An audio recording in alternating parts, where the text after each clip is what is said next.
Ja, men hej och varmt välkomna ska ni vara till O-ringen TV. Jättekul att ha er här igen. Vi står nu ute i Lunsen igen och jag har med mig Janne. Och då vet vi ju alla vad som händer. Det är ju Lär dig orientera i Lunsen tillsammans med Janne Troeng. Tjena Janne! Tjena, tjena. Och vad är det vi ska kika på idag för någonting? Ja, idag är det ju det svåraste man kan tänka sig nästan i Lunsen. Så det är supersvart svårighet. En lång sträcka med egentligen inga tydliga hållpunkter. Utan man måste sila fram de här tydliga hållpunkterna genom ett väldigt bra filter. Mm. Ja, förra gången så blev det en liten krok. Ja, den svider ju lite grann. Och då sa jag att det skulle vara enkelt med kortsträckorna. Det var lite lättare orientering och det tycker jag fortfarande. Så jag måste ju höja nivån lite grann här nu för att ge en bra lektion. Ja. Det tror jag nog du skulle klara. Ska vi kika på sträckan kanske? Jajamän. Ja, det här är ju en, som jag sa, en supersvart sträcka. Det är en sån sträcka som jag skulle ha respekt för, absolut, i Lunsen. Framförallt eftersom den är så lång och för att det inte finns några tydliga hållpunkter egentligen alls på hela sträckan. Visserligen det finns en stor sankmark på slutet här, men den är liksom inte distinkt utan den flyter ut lite till höger och vänster och mycket kommer att se ut som sankmark på vägen dit också som kanske inte är det på kartan, tänker jag. Så här är min taktik, det är att ligga nära strecket egentligen hela vägen. Det jag ser här är att jag skulle vilja göra en liten vänsterlov när det är ungefär en fjärdedel kvar av sträckan för att få syn på någon av de här stenarna i mossen. Och sen därifrån ta stenen och branten som blir sista säkra. Får man den, då är man ju hemma på den här sträckan. Men vägen dit, den är utmanande.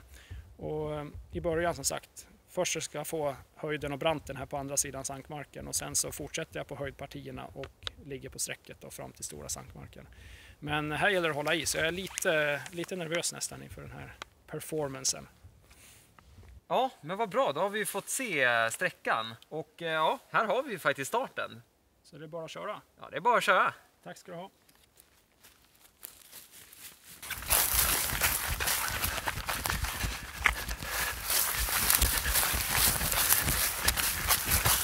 Här har vi den första mossen. Och nu ska jag toucha in på den här höjden med branten som ligger på andra sidan. Jag tror att det är den här som jag kommer upp på här nu. Yes, här har vi branten precis till höger om mig. Det här är en sån här sträcka som är grymt kul att springa när man sätter orienteringen. Nu gäller det blicken upp här. Här är ju öppen och fin terräng. Så jag ser redan nästa höjdparti med branter här. Lite rakt fram, snett till höger. Så jag håller sträcket bra. Jag väljer att gå upp på höjden här för jag tänker att det är lite finare. Så nu ska jag passera det här mossdraget. Så man ser en ganska tydlig sänka här framför mig.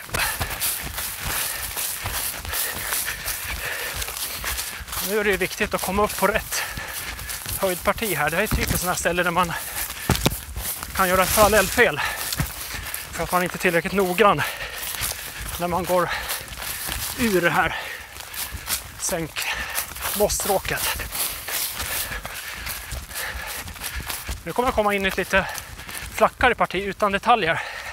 Så här lägger jag på kompassen. Hoppas kunna se den här stenen till höger. Det är jättefin öppen terräng här. Så det gäller att använda blicken som ett verktyg. Och kompassen. Där har vi stenen. Skönt. Det innebär att jag ligger nästan mitt på sträcket. Precis som jag ville.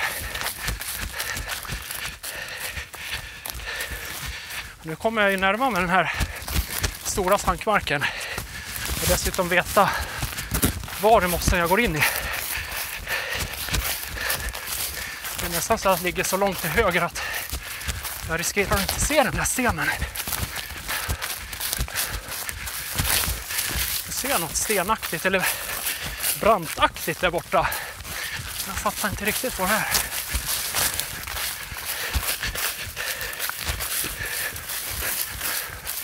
Där har vi en sten och det är den som jag inte hade tänkt att se, utan nu kommer jag på den högra stenen där. Men jag vill fortfarande ha min sten och brant som jag hade tänkt som sista säkra.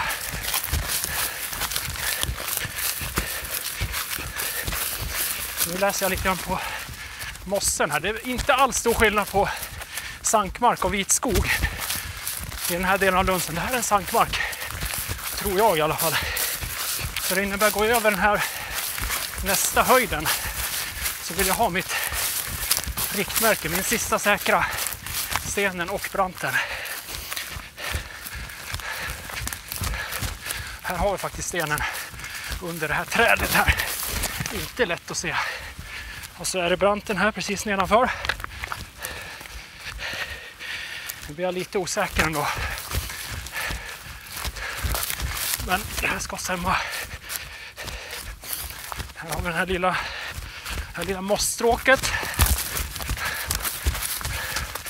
Och nu känner jag att det är bra chans att sätta den här kontrollen.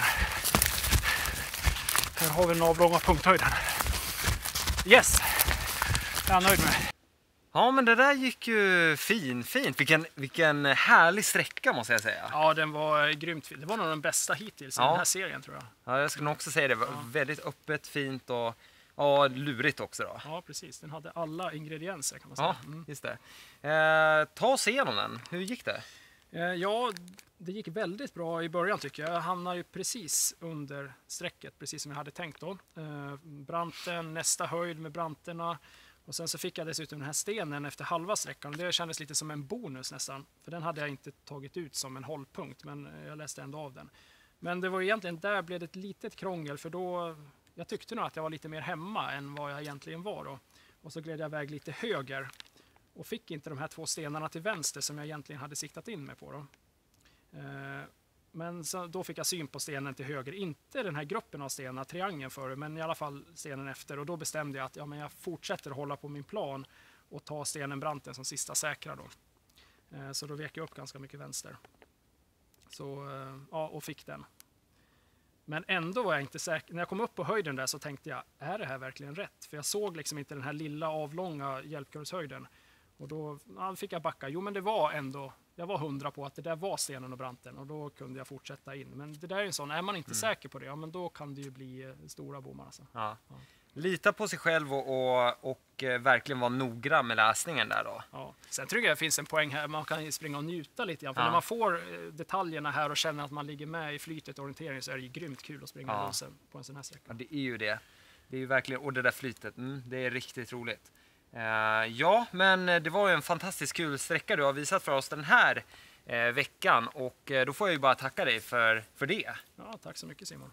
Så ses vi väl om en månad då, skulle jag väl tro. Jajamän, som vanligt. Ja, och som sagt, om ni tycker att det är trevligt att följa med oss här, så får ni jättegärna följa oss på kanalen så ni inte missar nästa vecka. Då ses vi då. Ha det så bra. Hej då. Bye bye.